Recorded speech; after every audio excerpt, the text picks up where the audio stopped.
ce știm noi din vremuri strămoșești, cuvânt de dor și luptă, de doine și povești.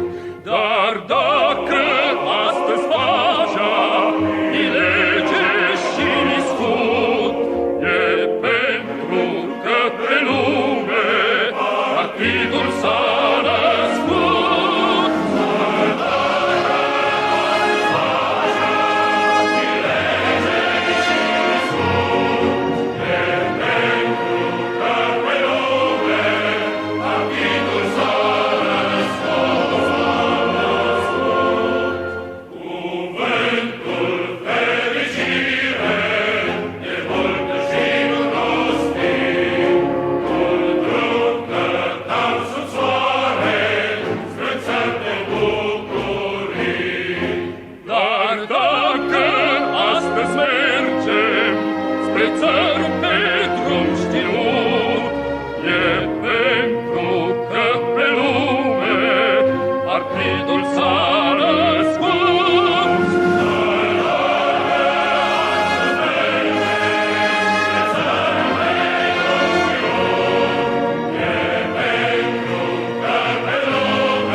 Cuvinte le-am moștenit în grai, doar bănuiam ce înseamnă, ce tâlcuri au sub strai.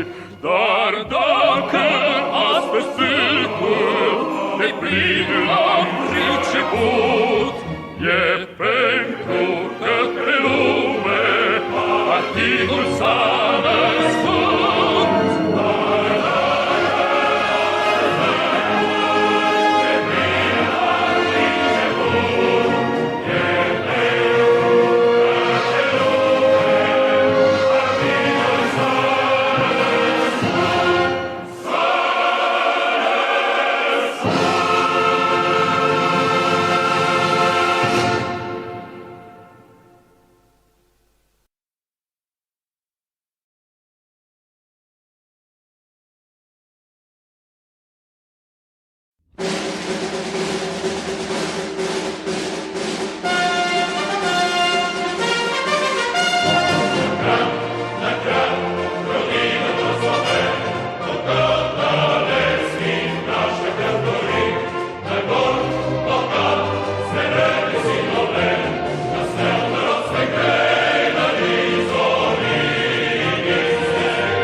самых окраин, южный гор до северных морей.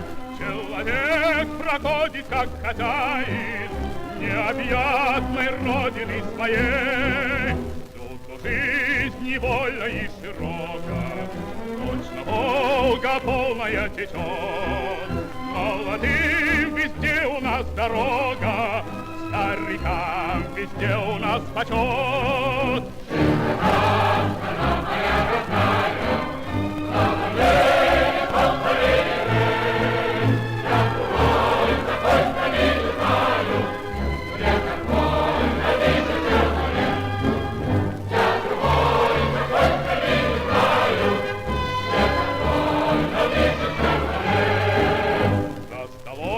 Никто у нас не лишний, по заслугам каждый награжден. Золотыми буквами мы пишем всенародный сталинский закон. Этих слов величие и славу никакие годы не сотрут. Человек всегда имеет право на учение, подвиг и на труд.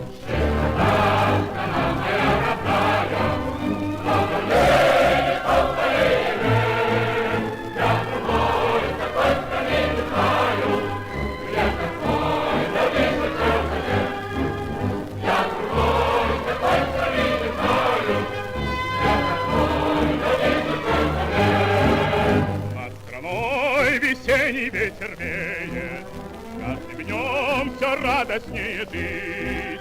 И никто на свете не умеет лучше нас смеяться и любить. Но сурово брови мы насупим, если враг захочет нас сломать. Как небесную родину мы любим, бережем, как ласковую мать.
чертям спасибо за честь.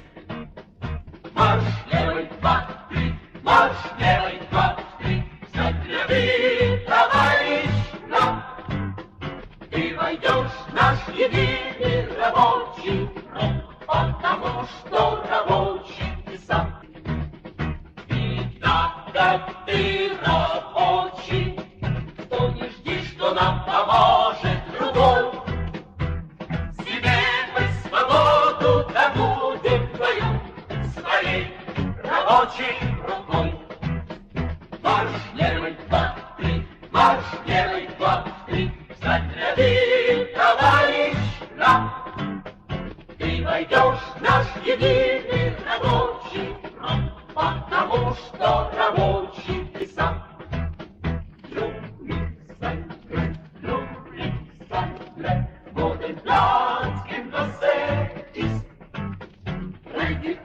In der Arbeiter Einheitsfront, weil du auch ein Arbeiter bist. Ты войдешь в наш единый рабочий фронт, потому что рабочий ты сам. Rein ein in der Arbeiter Einheitsfront, weil du auch ein Arbeiter bist.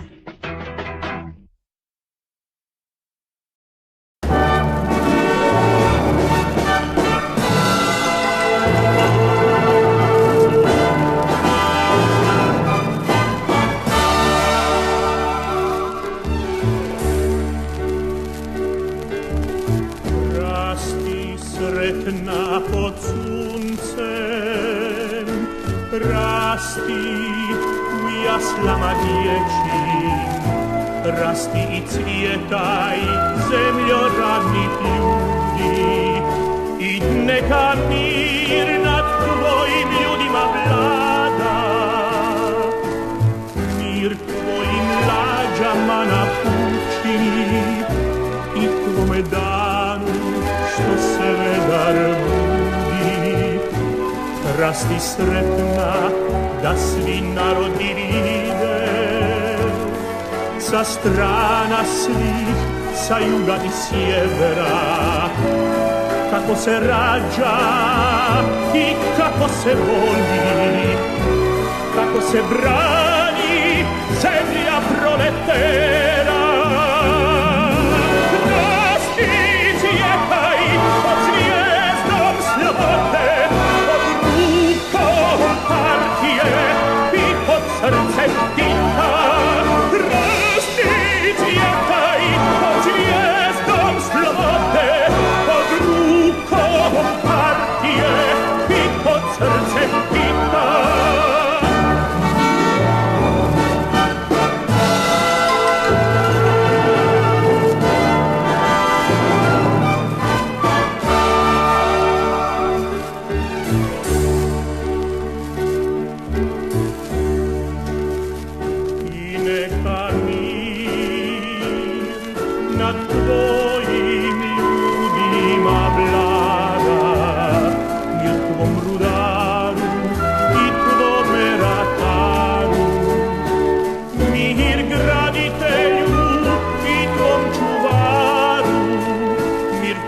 Sreći u vodi i u zraku, u pjesmi strojeva i u sjaju žita. Rasti i cvjetaj pod zvijezdom slobode, pod rukom partije i pod srcem Tita. Rasti i cvjetaj pod zvijezdom slobode, pod rukom partije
простяк, в жизни важен первый шаг.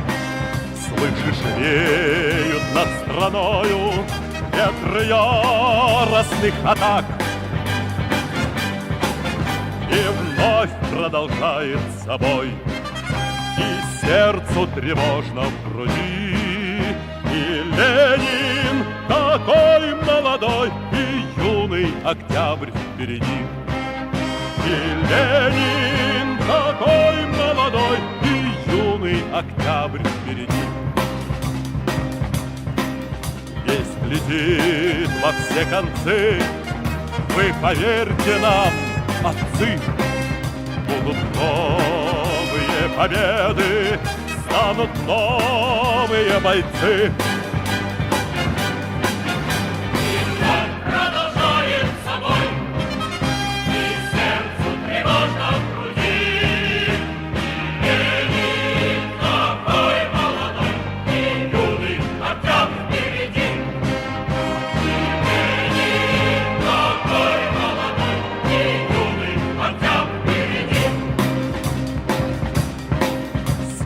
Милости не жди, жизнь для правды не щади. Нам, ребята, в этой жизни только с правдой по пути. И вновь продолжает собой, и сердце тревожно в груди. И Ленин такой молодой, и юный октябрь впереди.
Greetings, everybody, and welcome. It is the evening of the 3rd of December, 2025. We rapidly approach the end of the year. The U-bend of history goes down again into the sewer of the past. And soon, 2025 will be in the past. A momentous year again in many respects. And we will be doing end of the year retrospectives soon, so be sure to join me for that one. So tonight, going to be talking about a couple of things. We're going to be talking about, is this the end of the show, end of the career of the great actor of Bankova? That is a certain Mr. Zelensky. Is it finally the end for him, and is the end coming soon? And will there be any kind of encore? For instance, will he be doing his piano playing trick on Jimmy Kimmel, for instance? I would have said Stephen Colbert, but apparently he's been axed. So one of the awful late night shows in the United States anyway. So is Zelensky fucked? Is it all over? We'll be having a look at that. And also, going to be looking at one of the other things that came out of your party conference at the weekend, which is the comments made by the MP Zara Sultana about nationalizing the entire economy. And of course, this produced some very interesting responses from people I would define as Trotskyite royalty, such as Tariq Ali, who said that the nationalized economies of the Soviet Union and the Eastern Bloc were a disaster. Of course, that is categorically untrue.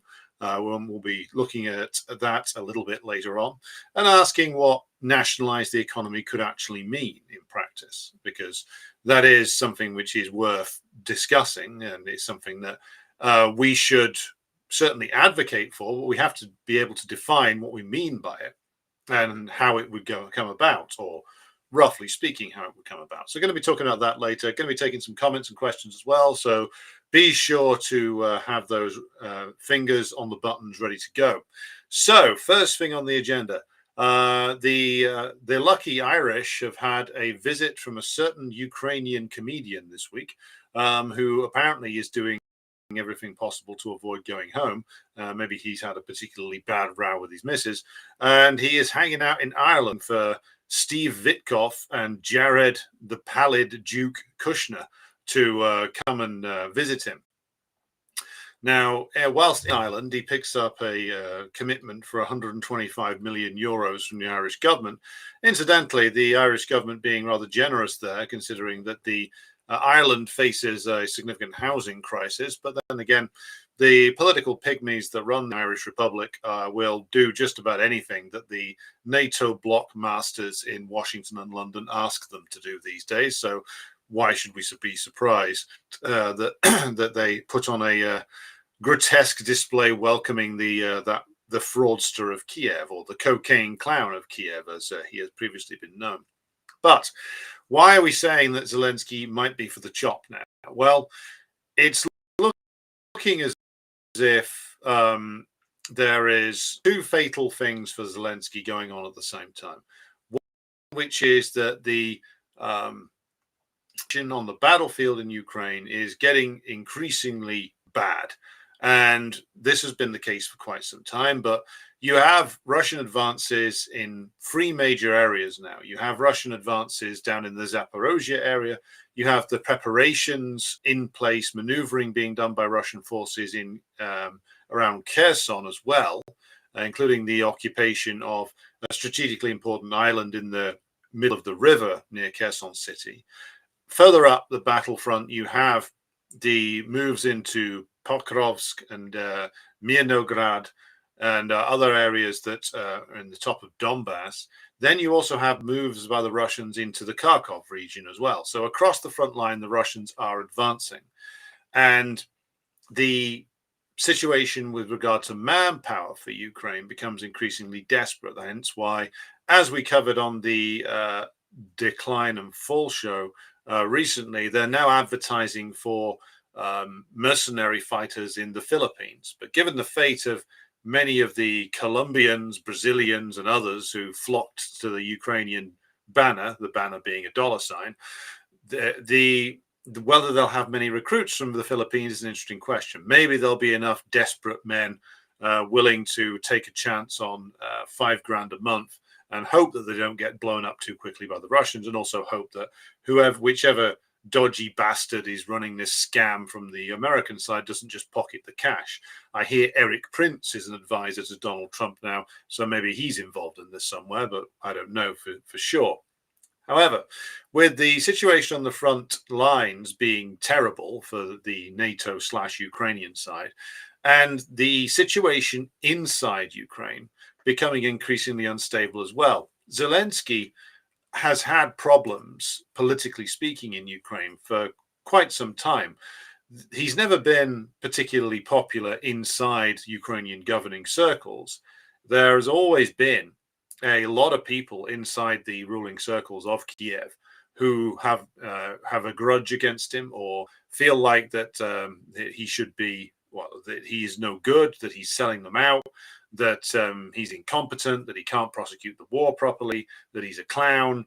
And he's, of course, he has very few fans amidst the actual Nazis in Ukraine. Those guys have never been particularly fond of him for, fairly obvious reasons. But there's also people within the Ukrainian political hierarchy, like those aligned with former president and chocolate oligarch, as he is called, Poroshenko, who despise him. And of course, the faction that surround him in the office of the president, a faction organized by his fat Cardinal Richelieu, Yermak, were, I think, it's been fairly well established that this lot are ruinously corrupt. And Yermak, of course, was accused of corruption, but in reality, Yermak had simply offended too many people and essentially trodden on too many toes and finally got the boot. When apparently the entire Ukrainian cabinet and governmental hierarchy basically refused to obey any of his commands anymore and said that he had to leave. Now, with Yermak going, and Yermak was apparently the one that did all of the thinking and all of the deal making for Zelensky, that leaves him even more isolated than ever. Now, this is why he's gone to Dublin. He's gone to hear what the word is from his American handlers. But this leads us into an interesting question. I think merits discussion here, which is that the point about how much actual agency Ukraine has. Because in reality, of course, Ukraine's government has very little. The sovereignty and independence that the likes of Kushma and the late Leonid Kravchuk talked about in the early 90s, that sovereignty and independence didn't last 5 minutes. It was sold by the parasitic Ukrainian oligarchy, an oligarchy which is, if anything, even worse than the Russian one. And by the time you reach 2014, any trace of independence has gone. It becomes a pure puppet state, which is run by the United States and the British.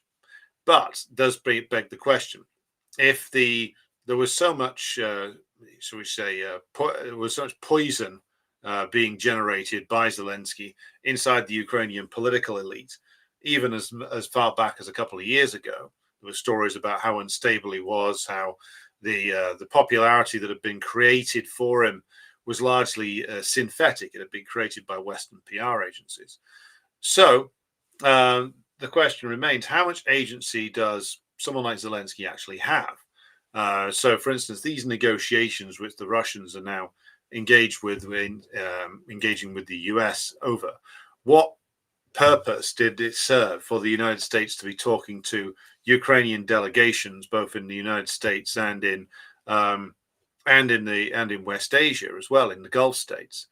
And so is it not the case that if the Americans wanted the Ukrainian side to do something, they could just turn around and say, you either do this or we cut you off? Now, of course, that is entirely possible. Trump could have done that. Trump could have said to Zelensky as far back as February this year or January this year, Zelensky, it's been great. I'm a big fan. Love the piano playing trick, but show's over. It's over. No one's watching anymore. Could say that. Could say, we will not give you $1. We will not give you one weapon system. Sign this peace deal, or you get nothing, and you will be left outside of NATO, the EU. Will give you no security guarantees. They could say all of that to Zelensky, of course, but they didn't. So it raises the question, of course, well, why didn't they? Why didn't they? If Trump wanted to end the Ukraine war in 24 hours, which is always, by the way, a completely grandiose and stupid statement, but if he wanted to do that and was serious about it, why not make those threats? And that raises the interesting question as to, okay, well, can the Ukrainians refuse to do something that the US wants them to do? And the answer is they can. The Ukrainians can refuse because of the very important role that the Ukraine war is playing in US geopolitical imperial strategy. And they can push back against even things the US proposes, not only because they have allies in the form of the British, the French, the Germans, to a degree, the Italians, though they're a little bit less keen on this. They because the war is so important for the American ruling class and for all the major European ruling classes as well, the idea of the war ending and the war ending in an obvious Russian victory is a nightmare for the ruling classes of the aforementioned countries. So if Trump was serious about wanting to end the war, and let's say for the purposes of this argument that when he said that he wanted to end the war, he was serious. Let's just say that for a moment. Well, even if that were true, the interest groups in Washington, the interests from the US ruling class itself and their political expressions in Washington, will find 1,000 different ways to oppose him, including aiding the Ukrainian government in lobbying for its position on Capitol Hill, for instance. And the Ukrainian government has that power because has power to get people to speak for it, because again, this is an important imperialist mission in Ukraine, and it's an important one for all of the major NATO countries. So that gives the puppet state more power than it would otherwise have. So yes, you could order them to give up, surrender, sign a surrender document, etc. But the US is unwilling to press the big red button, shall we say, which is marked cut off, because if you cut off the Ukrainian government from funds, if you displace Zelensky, or destabilize the Ukrainian government to the point where the one of the other factions in Kiev decides, well, we could do a better job than him. What you risk doing, if you're an imperial planner, you don't want to take that risk, because a coup against Zelensky could be messy. It could end up with very unpredictable characters in charge. It could destabilize the whole system. And so, because in a strange way, precisely because the Ukrainian state is so weak, but the Ukrainian war is so important to the US imperialists, it gives them a degree of leverage. Now, the same is true for other puppet states, other states which are sponsored by the United States and which cannot exist without the United States. For instance, Israel. The same dynamic applies, though to a much, much more developed degree, which is that, again, we quote the late great Hassan Nasrallah. Nasrallah stated correctly that if the Israel exists to do the bidding of the United States in the region, and they do the bidding of the British in the region as well, to a slightly lesser degree, and without US, British, European support, there is no Israel. And the reason why Israel still gets largely everything it wants out of the United States and out of the British, to a certain degree. I think there are limits on this, but it certainly gets everything it wants in terms of economic support, military support, and diplomatic cover for its war crimes. It gets this because without the presence of the Zionist garrison states in West Asia, then the American and certainly the British position in West Asia collapses completely.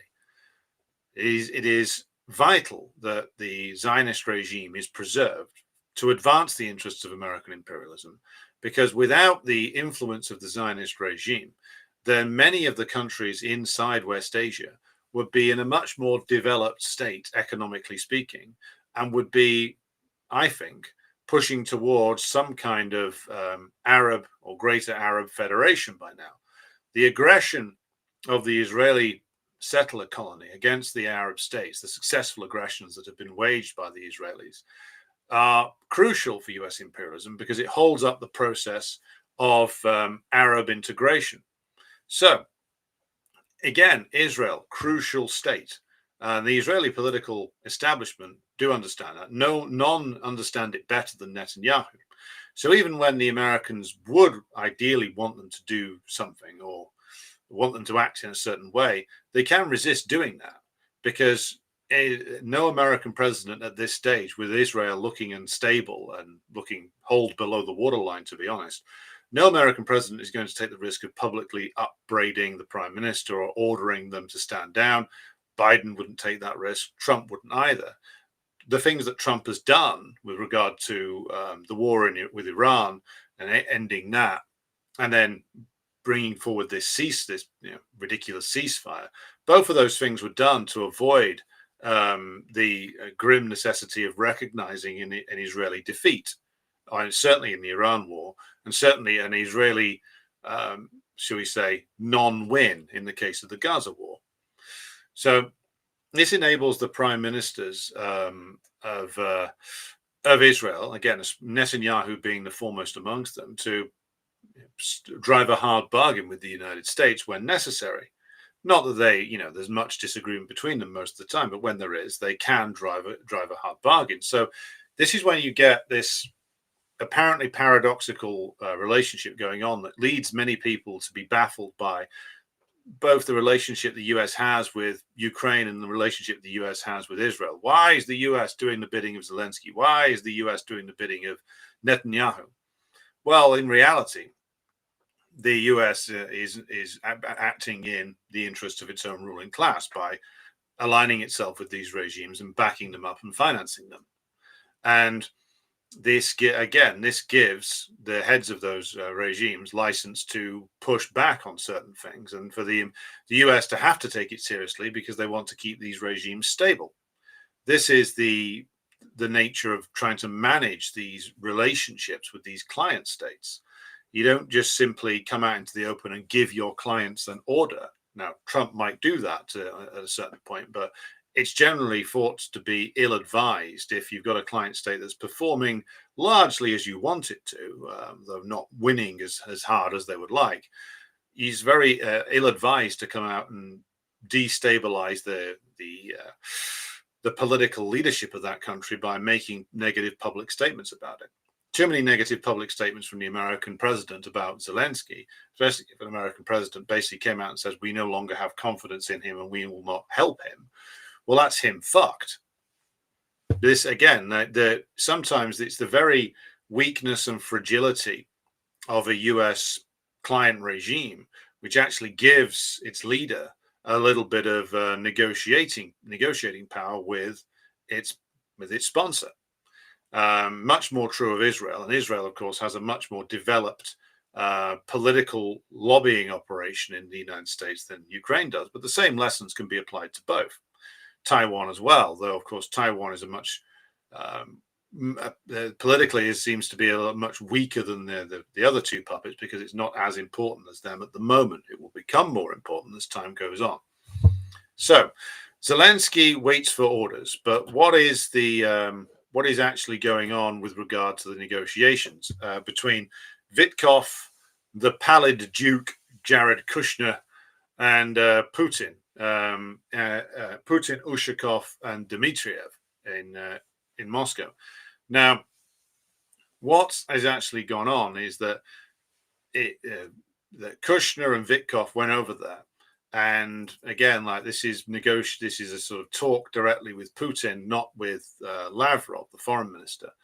But it's been speculated by some, including Larry Johnson, but that the actual discussion was more a sort of, shall we say, restatement of key points by specifically Putin directly to Witkoff and Kushner, such as the key points that Putin outlined in June of 2024 with regard to what it would take to actually get a negotiated settlement, or at least start negotiations in over the Ukraine war, which means no NATO for Ukraine ever, if that could ever be promised.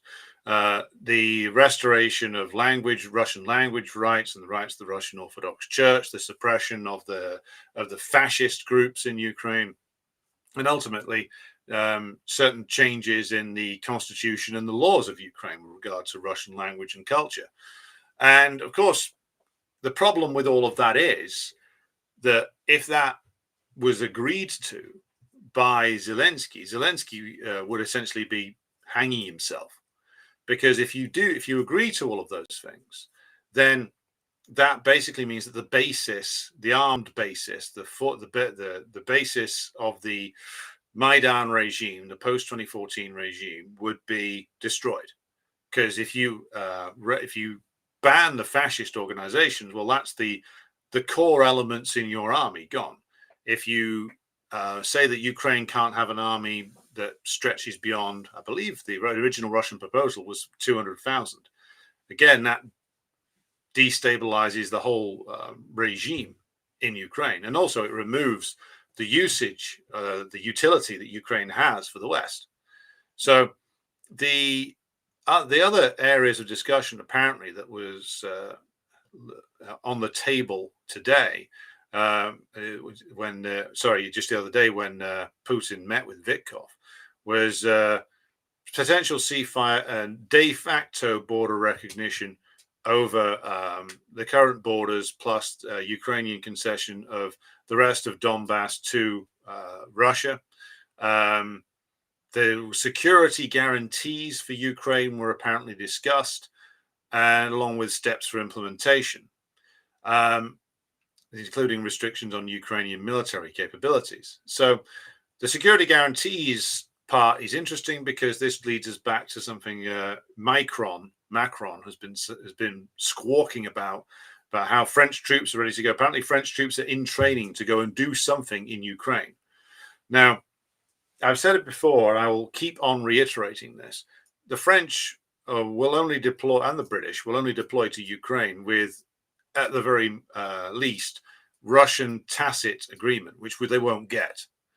So why raise this at all? Because if the British and the French and the other NATO armies get into whatever is left of Ukraine, then there's going to be essentially, then you're going to end up with whatever's left of Ukraine being incorporated into NATO one way or the other, and rendering the entire point of the war, a large element of the rationale for the war to be pointless, which the Russian government can't afford to do. But it does leave them with a very specific problem, which is that unless you roll all the way to the Polish border, which I don't think the current Russian administration actually wants to do, then you're going to be left with a question of what do you do with this vast and now largely depopulated land? What happens to it? Because again, unless you're prepared to occupy the whole thing, which I don't think the Russians are, then where do you stop? We've talked about this before. Do the Russians ultimately push down to Odessa? And this has been talked about a lot. And it's being talked about more now following the latest, some say Ukrainian attacks on Russian shipping, both in the Black Sea and apparently off the African coast as well. Is it the case that the British are carrying out these attacks? It's more likely to be that the British are training Ukrainians to do this stuff. But if the sea war against Russian shipping continues, it's been hinted at by Russian sources that they'll seek to cut Ukraine off from the sea. Well, how do you cut Ukraine off from the sea? You deprive them of a coastline, ultimately. And again, there's no way that this current Ukrainian government, any iteration of it, could agree to the level of territorial concessions required by the Russians of the Ukrainians, and also to carry out the political changes demanded by them. Now, it may be that the political points might get dropped if in return if the Americans are prepared to essentially tell the Ukrainians the game's over, get out of Donbass. Maybe the Russians will barter over the political points, but again, it's looking more and more likely to be impossible to see any kind of concessions from the Ukrainians over territory either, given that the Ukrainian government keeps saying over and over again that we will not make any concessions at all. Again, we come back to what the US agenda is. The US agenda is to try and preserve the Maidan regime, albeit with a different set of political actors at the top of it. Maybe Zelensky, maybe somebody else. But Zelensky's usage is now pretty much expended. But they want to try and probably find somebody who can re-legitimize the Kiev regime. And then, as the British have been more or less open about, build that up for another 4 years from 2026 to 2030, and then come back and relaunch the war in 2030. That being the their overall objective, which is preserve the Kiev regime, which is the only substantive thing that these talks are really about. All the other extraneous crap can be ignored. The only objective the US really has is to stop the Russians completely destroying the Kiev regime and try and find some way to preserve it. That's the objective. It doesn't matter what Trump thinks, even if he doesn't think that this is what he's doing. This is what the US state objectives are. And to quote Vindman, Lieutenant Colonel Vindman, I believe, the Ukrainian American who testified against Trump in one of the impeachment trials, Trump went against the official policy of the United States. The official policy of the United States is not set by the president. The official policy of the United States comes out of the imperial governance machine, which is the permanent bureaucracy in Washington, the various think tanks, and of course, who do the ideas creation and the strategizing on behalf of the ruling class who pay the bills for them. That's where the policies come from. It doesn't come from the president. The president can say anything he likes. Well, actually, it's not true. The president can claim anything he likes. It doesn't necessarily mean that it's going to happen.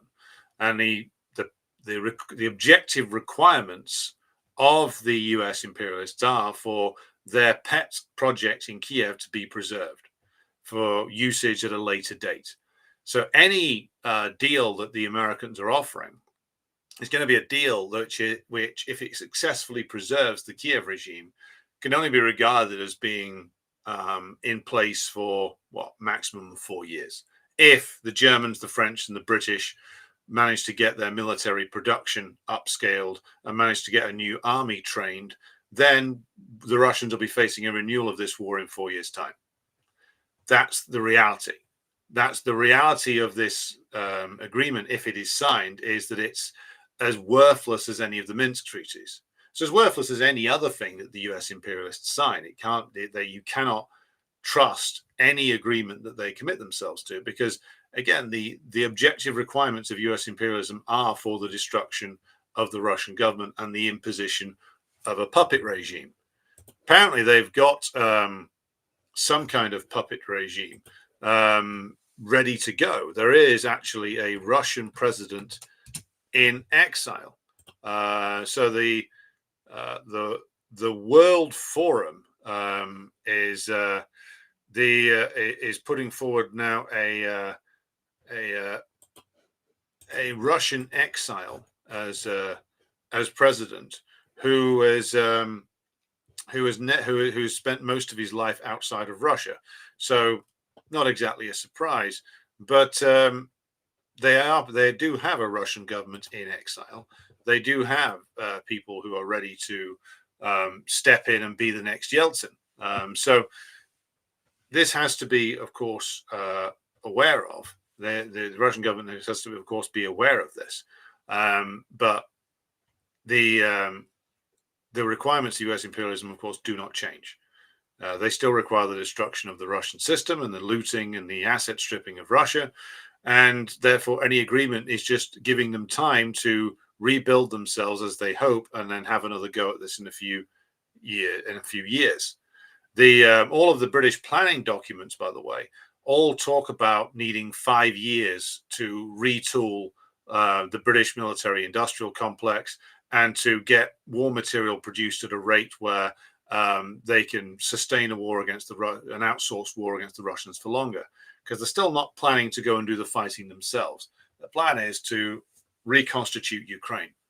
Now, maybe they'll use Poles, maybe they'll use Romanians, but still the plan is to save the Kiev regime, which again puts the Russians in a dilemma, which is, well, what do they do?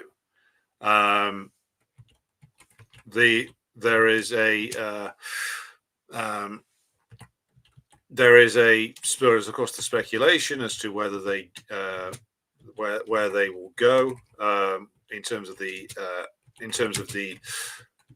line of advance and where they draw the line, so to speak. So there's the guy who is apparently the Russian president in exile is this clown who I'd never heard of until today. I was just looking him up.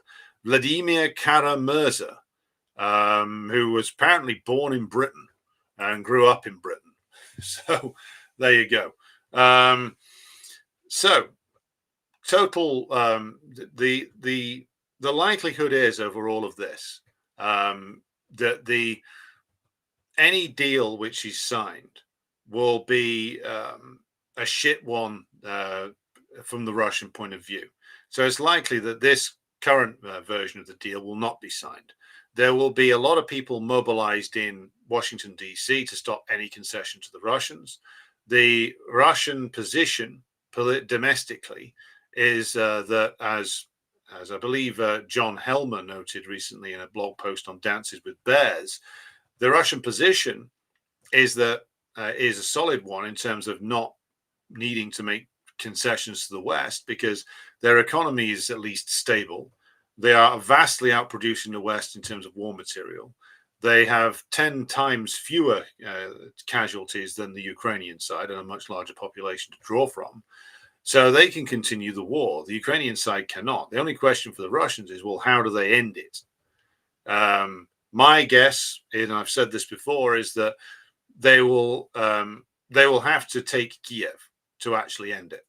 Because as long as Kiev stands, as long as Zelensky or Zelensky or whoever they ended up putting in place as to try and keep this regime going, as long as they can continue to appear in central Kiev and say, we are, yes, with some money, we'll continue to fight against the Russian bad guy.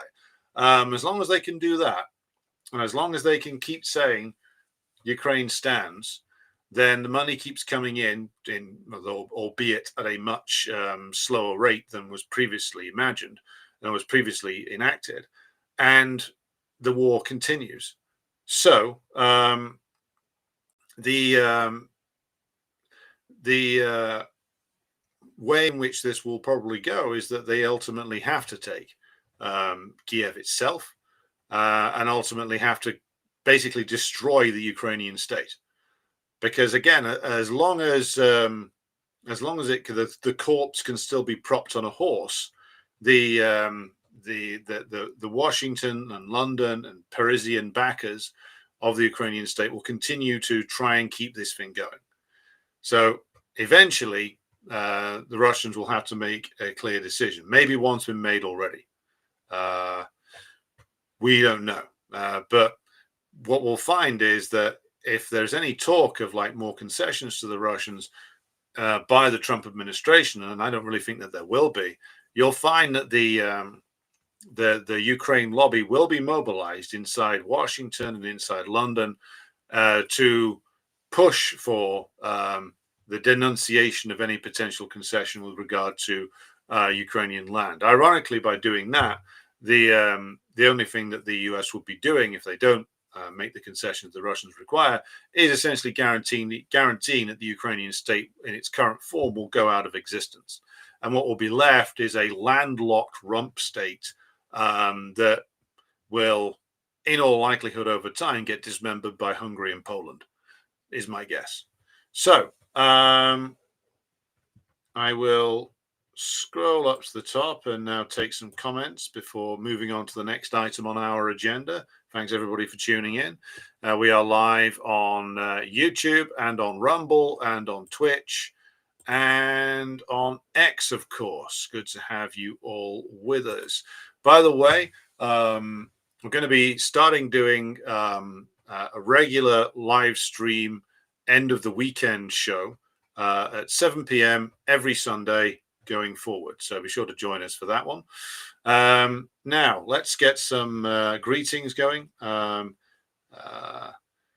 Right. So hello to R Worded. Hello to Nikolai from Switzerland. Hello to Abtin. Hello to Patton is God. That's our moderator, Jenny there.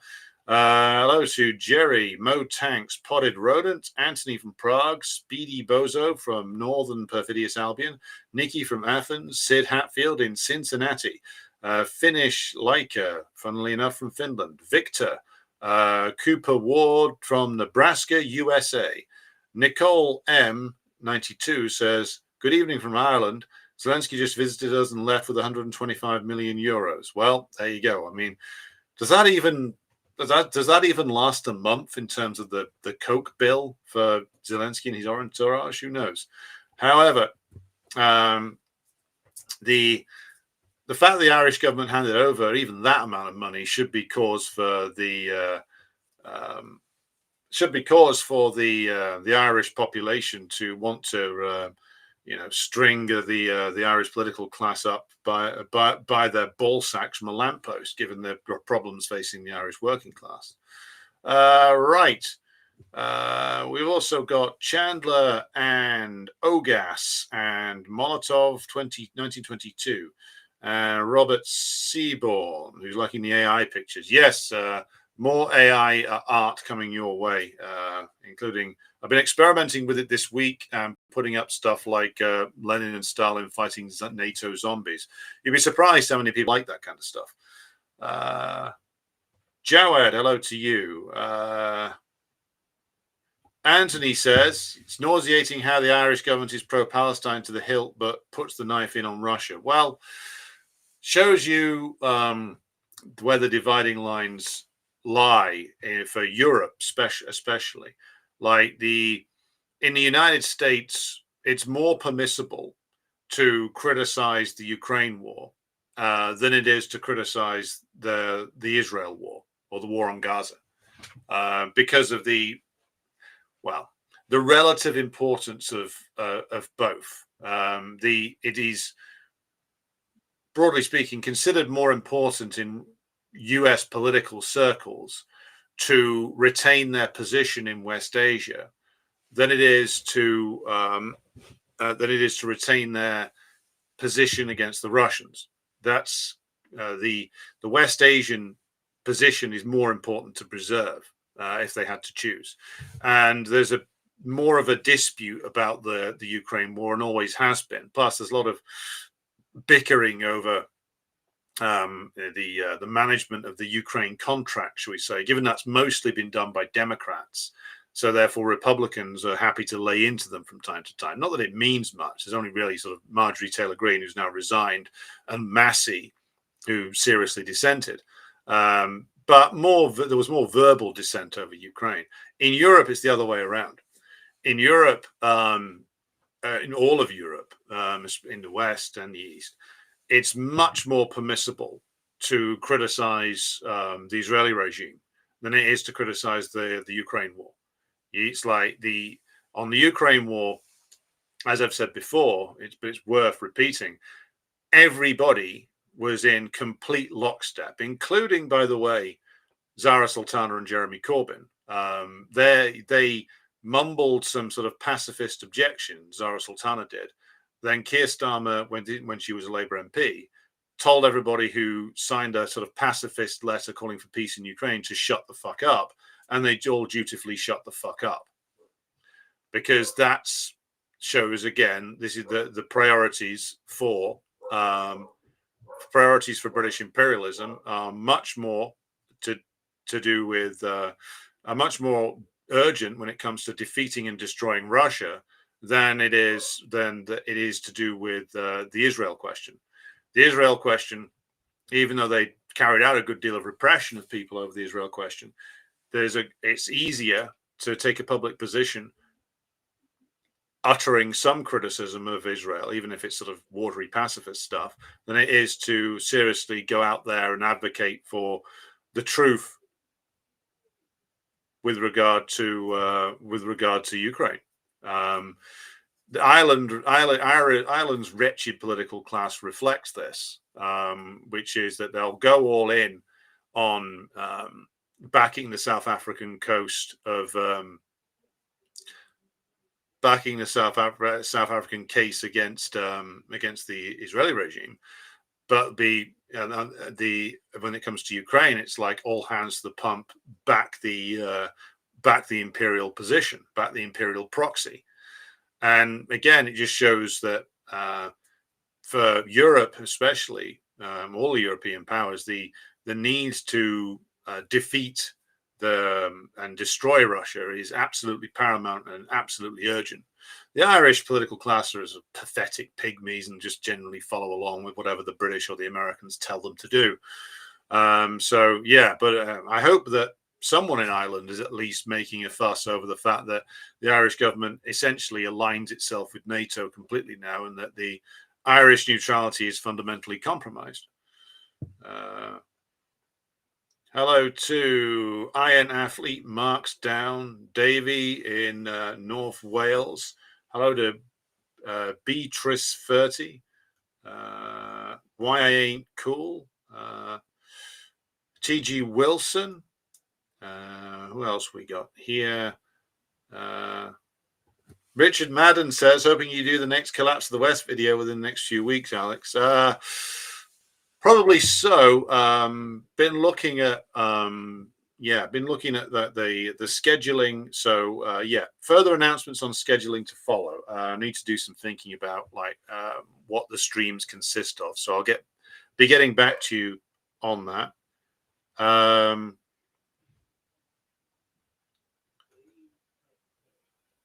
And we've got also Richard from Las Vegas joining us. That's excellent. Went to Las Vegas once. My dad lost $5 on a one-armed bandit, and we retreated from the casino shortly afterwards.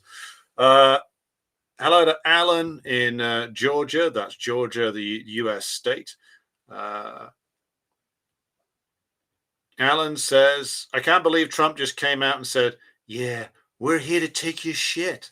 Not even an attempt to pretend we care about democracy or human rights. Well, you know, Trump, we've said it before, but Trump has his uses, and that is one of them, which is that he will just cut through it. Whereas like Biden or Obama or Bush or Clinton I'll do the Clinton impression. Well, the reason why we're taking this action against Serbia is because it's very concerned about the fate of the Kosovan Muslims. So it's something which keeps me up at night, unlike my wife. The bullshit from those guys would have at least been turned up to go all the way, and there would have been a unified message from the president all the way down to the lowliest opinion columnist rat about human rights, democracy. Whereas now, even their puppet, Maria Machado from Venezuela, is going around saying, yeah, we'll just sell you everything. Whereas you're not supposed to say that. Everybody knows that. Everybody knows that this is the case. But you're supposed to go on and say, Maduro is terrible. He is repressing the people. He is starving the people. The people want to be free. The people want to have iPads and, access to Amazon Prime. And, they want to see the new series of, I don't know, the Tom Clancy's adaptation starring that guy from The Office. Why can't we have this? The wicked Maduro makes us all have the same mustache that he does, etc., etc. We just want to be democratic. You're supposed to say that. You're not supposed to. The president isn't supposed to come out and say, "Yeah, we're just going to steal it all," and I don't care. And the puppet is meant to echo those lines. But again, Trump has done us a huge favor by basically just turning up, murdering a lot of people, saying that he's murdering people, claiming that one day that it's about an anti-drugs operation, the next day releasing a fucking convicted drug trafficker in order that he can rig an election in fucking Honduras. So, it's an absolute shit show. Right, let's carry on going through the comments here. Abton says, is MAGA the highest stage of bourgeois idealism? Maybe the lowest stage. Well, to taking the question more seriously rather than the rather flippant response there, all of these phenomena since 2015, shall we say, in the United States and also in the European countries, in Britain, all of them are about political nostalgia. in essence. And what do I mean by that? Take Trump. What is the essence of MAGA? I mean, he's not even the one who came up with that. I think it was I think "Make America Great Again" was an old Reagan slogan. But let's take this for a moment, which is that, and run with it, which is, well, what does it mean? What does it refer to? It's kept deliberately amorphous by Trump. But in essence, what the advertising was about, and what, even Reagan's original slogan was about, was going back to the America of the 1950s, and not just in terms of white picket fences, wife, kids, two dogs, et cetera, et cetera. And everybody living in a detached house in the suburbs, which of course was never really true in the United States. That was true for a certain layer of workers. But a lot of people believe that this was something that did exist, because it did exist for a certain layer, and want to get back to it. All of the MAGA was really trying to conjure images up of that, and trying to pretend that this could be returned to for some people. For others, it was about something else entirely. For others, sort of petty bourgeois types, it was about defending them against against Wall Street and the monopolists, etc., and pretending that Trump was about that. It was all about. It was deliberately amorphous, but it was an act of essentially nostalgia. But it depends upon where your nostalgia takes you. Maybe if you're a petty bourgeois, maybe it's the 90s, or maybe it's the 80s. But for the working class, it's of a certain age, or who have a sort of residual memory of this, it's like New Deal America. The time when the working class incomes were progressively increasing, and life chances were improving. Now the same is true when it comes to things like the sort of breakaway social democracies, Die Linke, Podemos in Spain, Syriza in Greece. Really, these were all acts of political nostalgia, looking back to a more successful social democratic period of the past. Same's true for Corbyn's Labour. Corbyn's Labour was basically just a giant, was the biggest and most concerted attempt by elements of the Labour aristocracy and the petty bourgeoisie to recapture welfare capitalism. And it was the fact that that a significant section of the Labour aristocracy swung behind the most left-wing option shows that shows that their position was starting to be compromised. And as their previously more privileged position starts to be eroded, they start to lash out. And the thing that they seize upon is something which claims to be able to reform the system and go back to something that's familiar. So again, that MAGA is, in essence, that it is an act of political nostalgia, and with a lot of other things attached to it. Now, and again, it's kept amorphous and constantly shifting and changing for very good sound political management reasons, which of course is that Trump has no intention of honoring his commitments to the working class people who voted for him, or the petty bourgeois who voted for him. Trump is just a creature of the same collection of interests that Gavin Newsom is, or Hillary Clinton was. Tech oligarchs, oil barons, Wall Street criminals. Just a slightly different set, though, of course, many of these people donate to both parties. But again, MAGA is an act of nostalgia, basically, triggered by the crisis, and the death, the slow death of the New Deal and its lingering after effects. And as that crisis intensified and started to squeeze the petty bourgeoisie, MAGA is the fantastical offshoot of that. Right. Okay. Hello to Bishy. Hello to President Jesus.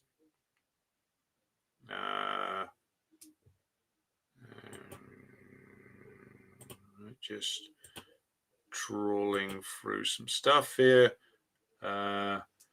Finnish Leica says, I think your analysis is quite realistic. The logic of the conflict is no party can afford to make concessions to end the conflict. Therefore, maybe a political collapse will take place. Yeah.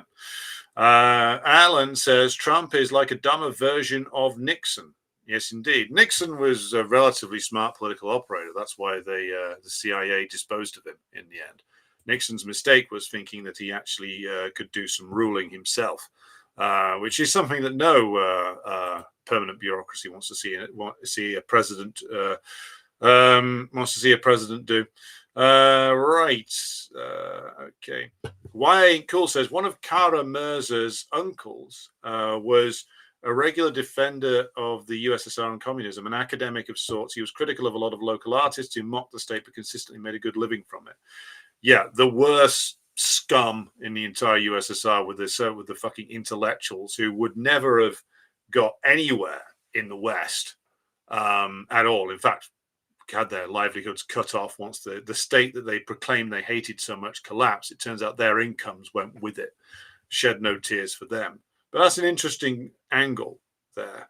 I didn't realize he had a communist uncle. There you go.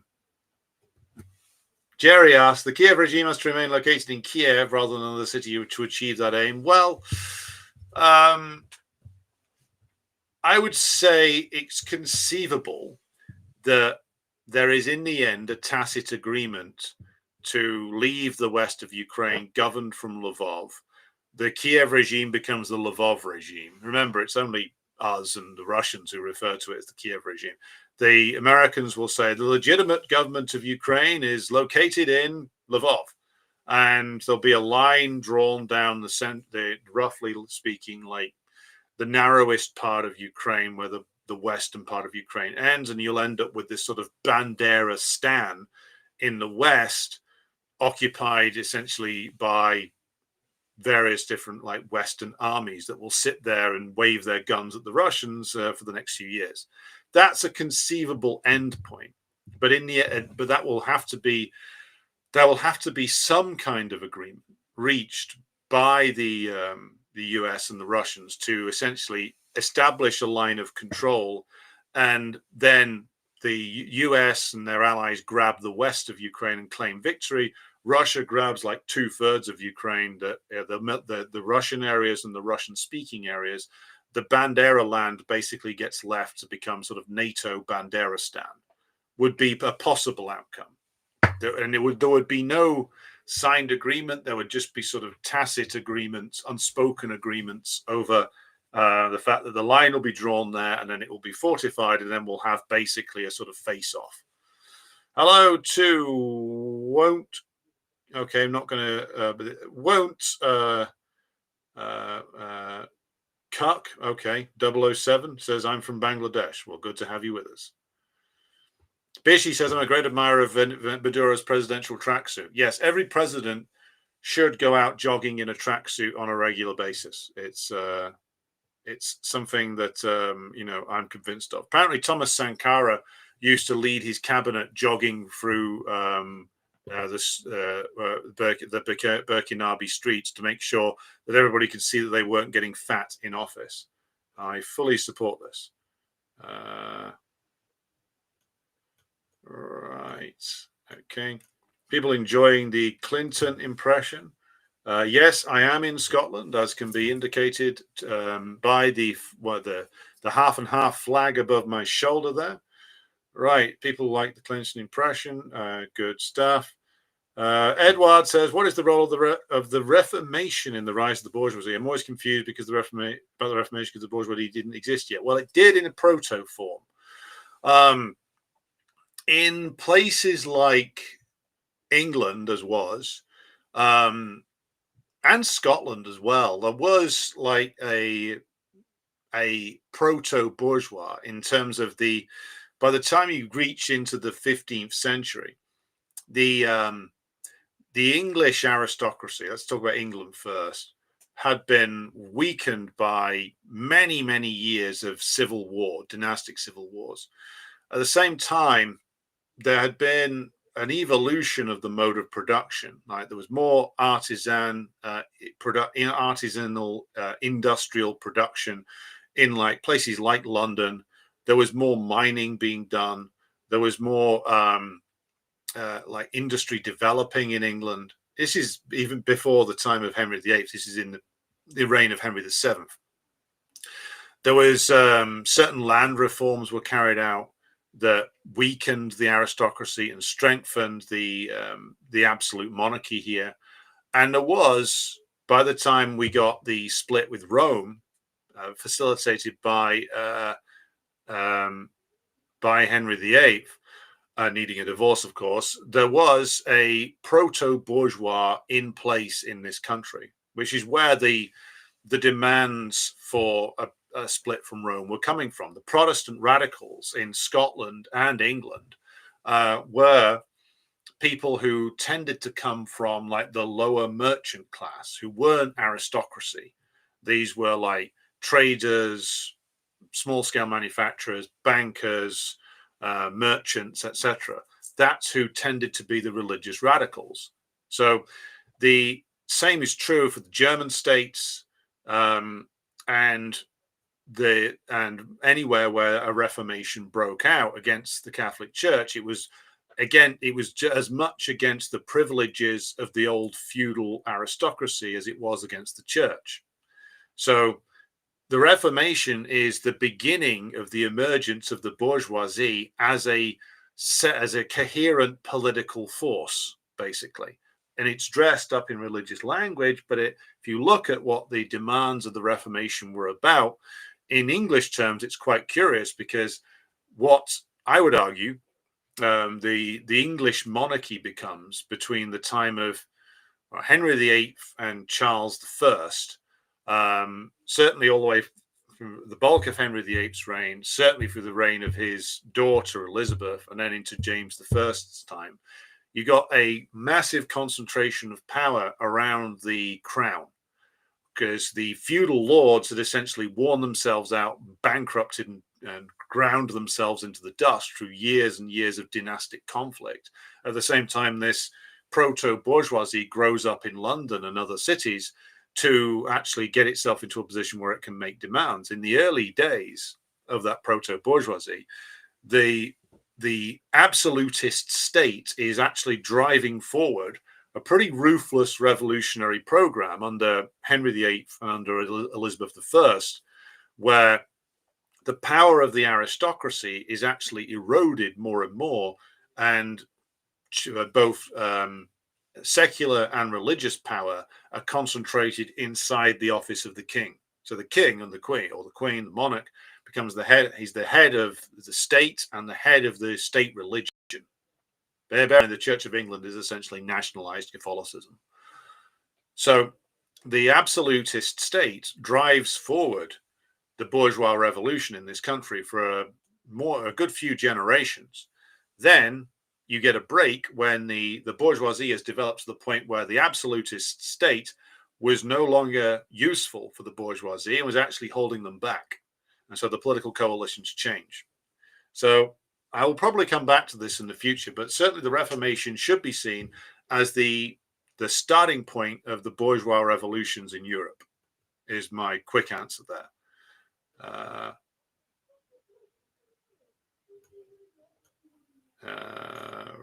Right. Just scrolling through here. Edward asked, why all peripheral bourgeoisie end up as compradors to the imperial order? Why don't they develop their own industrial forces? Interesting question, Edward. You know what? I'm going to take that one and run with it in a future Q&A stream, because there's a lot to say there. But in brief, if you're talking about Eastern Europe, well, the bourgeoisie there was always a pathetic creature. They didn't go through bourgeois revolutions, a lot of them. They were always servants of some other imperial power. And the only time those nations ever developed in Eastern Europe was in the socialist period. When the socialist period ended, they ended up reverting to type and just being the slaves of some imperial power or another. Now, outside of Europe, it's a bit of a different question, because in other countries, there was always the line used by the Trotskyites for instance, that the bourgeoisie could no longer carry out revolutionary acts, and therefore there was no such thing as a potential national bourgeoisie. And that capitalism was finished, the bourgeoisie was finished globally because it was finished in Europe, basically.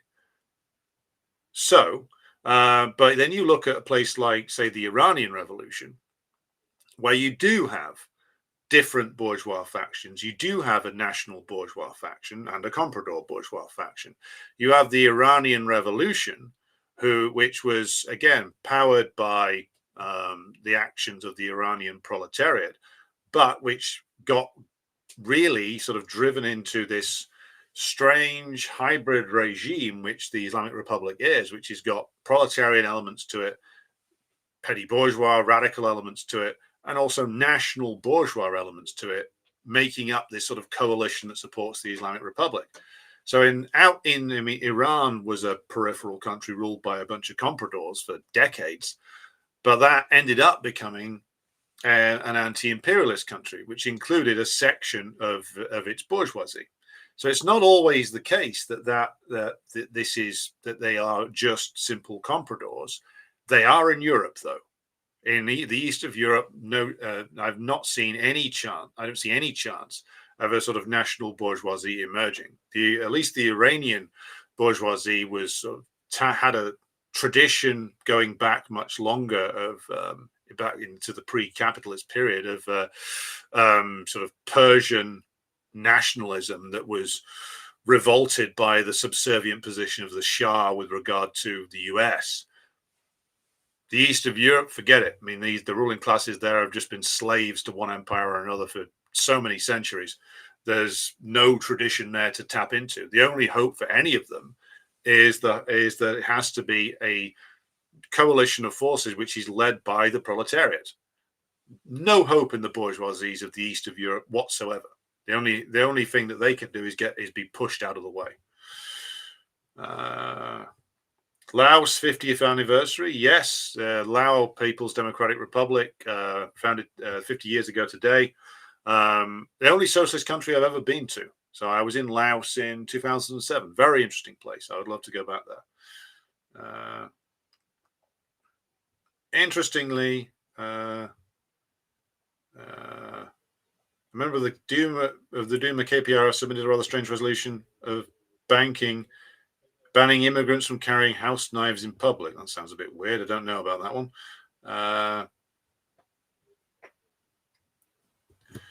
Alan says, I listen to a lot of history podcasts, and when they reach the English Civil War, they always say that the Marxist interpretation is wrong. The actual narrative seems to prove the Marxists right. Well, if you just take the surface level of things, you can just say it was all about Protestantism and Catholicism, and or different forms of Protestantism when it comes to Charles I, etc. Hello to Ben in Hungary. Says, did you know that in June 2025, the KPRF program added this: the current regime in the country pursuing an anti-people policy is digging its own grave. Something's changed. Yes. I think there's, I'm going to have to go back and catch up on what the KPRF's been saying. I did see that. I mean, undoubtedly it's true. I mean, even with the current balance of forces in Russia is based on an arrangement that was sort of come to in the end of the 90s with regard to the disposal of Yeltsin. But we're seeing now the very outward limits of what the Putin system is capable of doing or not. And it's clear from the role played by Nabulina at the central bank and the fact that she remains there, that the Putin system has sort of reached the limits of its progressive capabilities.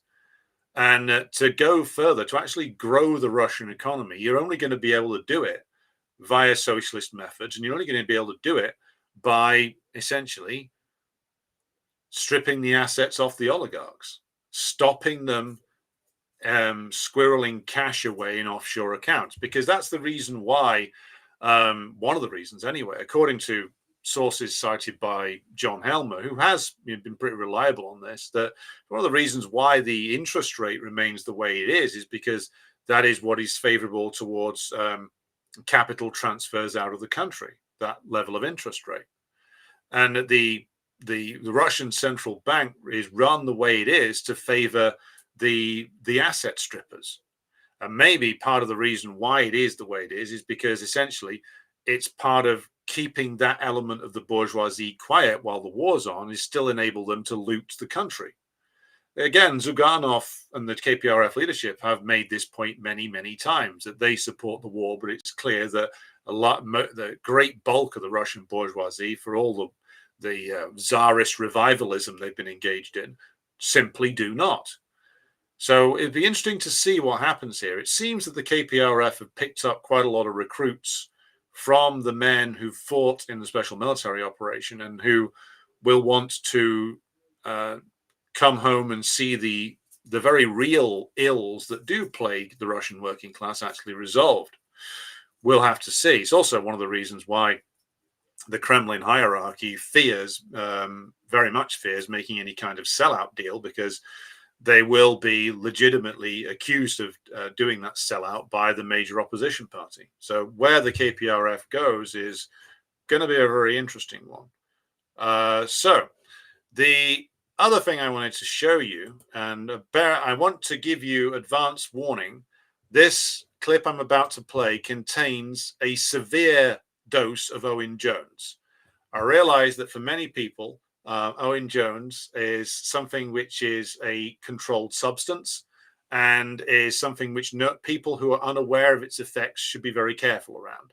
So I issue the following public health warning to you all. Do not consume more than, say, 90 seconds of Owen Jones at any given time. If you consume more than 90 seconds of Owen Jones, please immediately consult your doctor or at least your dog, because the health effects could be devastating. So with that in mind, and with that public health warning made, we're going to watch this clip with Jones and Zara Sultana at the Your Party clusterfuck over the weekend, because there's a couple of interesting points that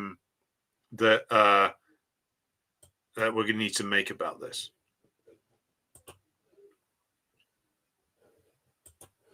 Right. Are we working? Yes, we are. So prick up your ears and listen to this shit. You asked yesterday about kind of policies for the country.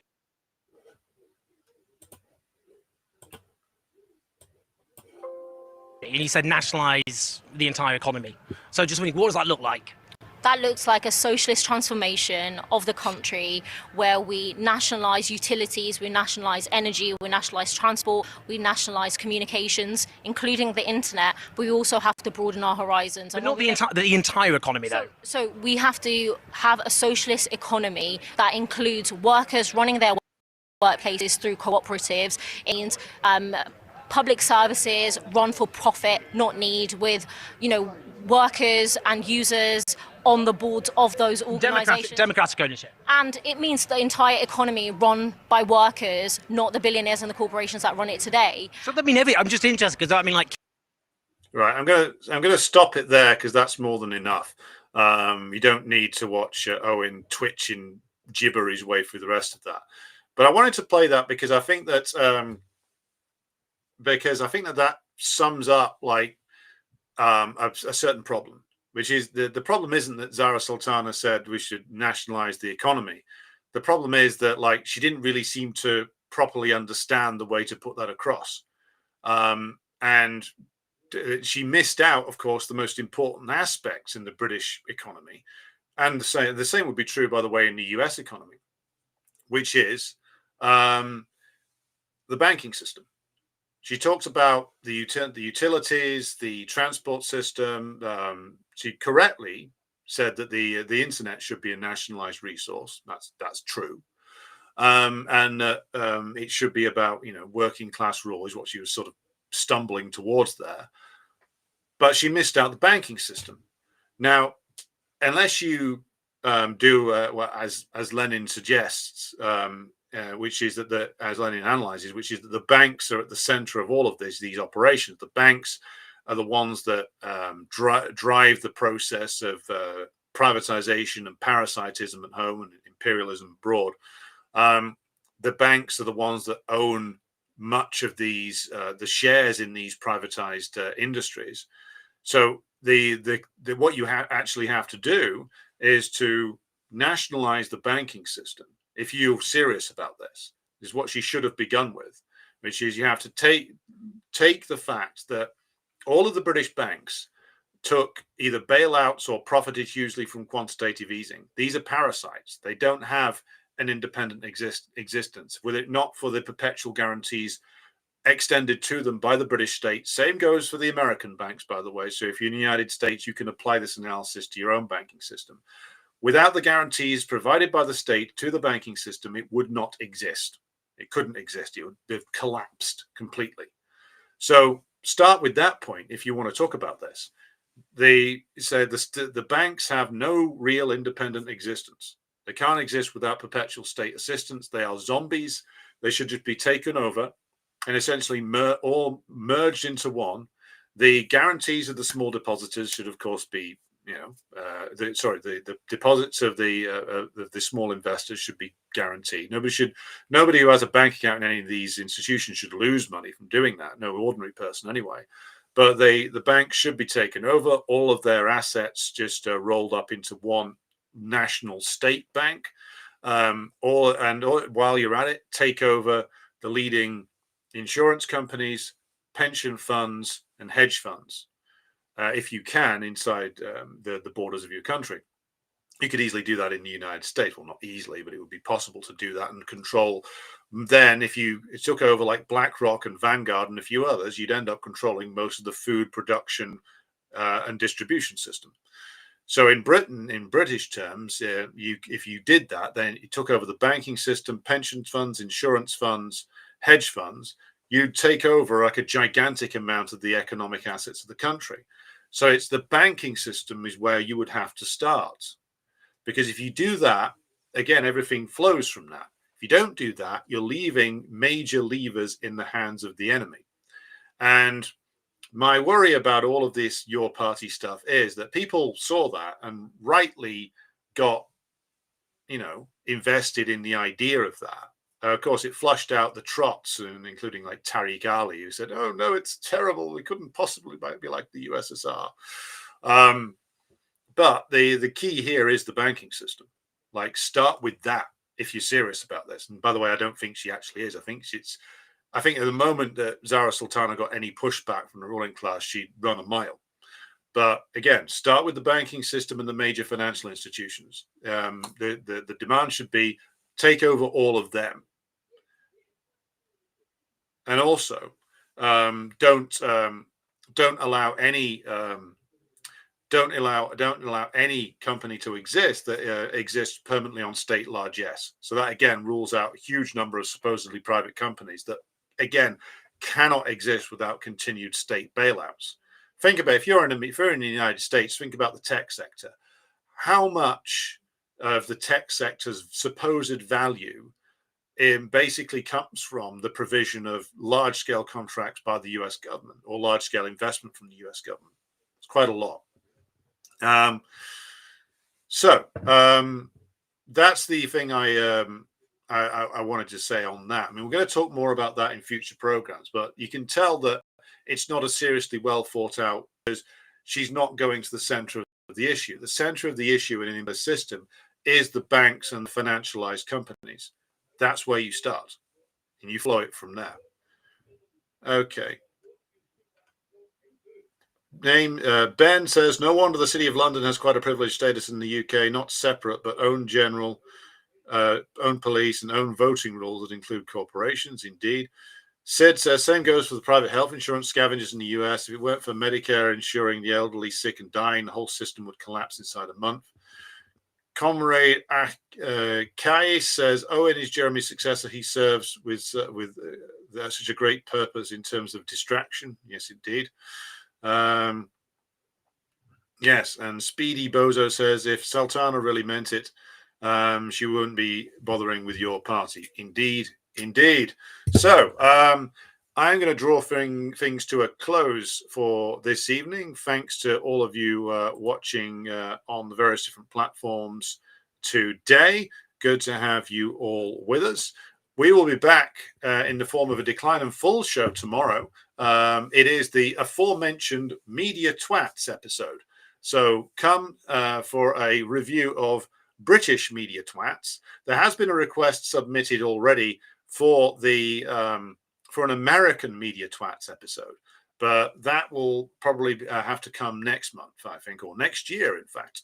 So yes, I will be floating it to Kit that we do an American Media Twats episode, because I don't want those of you on the other side of the Atlantic to feel left out.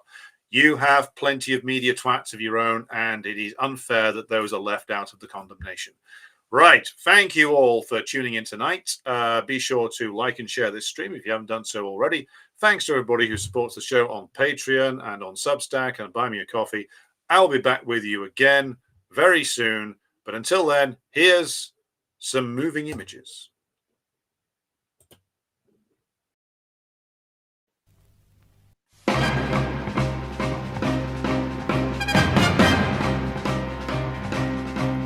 Небо утреннего стяг, в жизни важен первый шаг. Слышишь, реют над страною ветры яростных атак. И вновь продолжает собой, и сердцу тревожно в груди. И Ленин такой молодой, и юный октябрь впереди. И Ленин такой молодой, и юный октябрь впереди. Весть летит во все концы, вы поверьте нам, отцы. Будут новые победы, станут новые бойцы.